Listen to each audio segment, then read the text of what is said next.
السلام عليكم ورحمة الله تعالى وبركاته. لا تنسوا الصلاة على رسول الله صلى الله عليه وسلم، عليه أفضل الصلاة والسلام.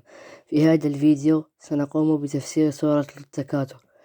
ألهاكم التكاثر، شغلكم أيها الناس التفاخر بأموال وأولاد عن طاعة الله، حتى زرتم المقابر، حتى متم ودخلتم قبوركم.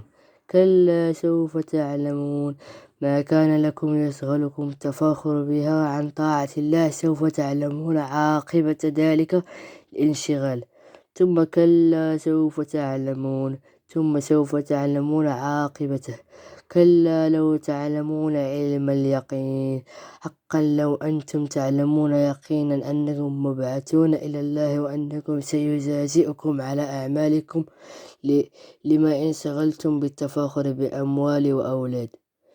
لترون الجحيم والله ليشاهدنا النار يوم القيامة، ثم لترونها عين اليقين، ثم لتشاهدنها مشاهدة اليقين لا شك فيه، ثم ليسألنكم يومئذ عن النعيم، ثم ليسألنكم الله في ذلك اليوم عما أنعمكم به عليكم من الصحة والغنى وغيرها.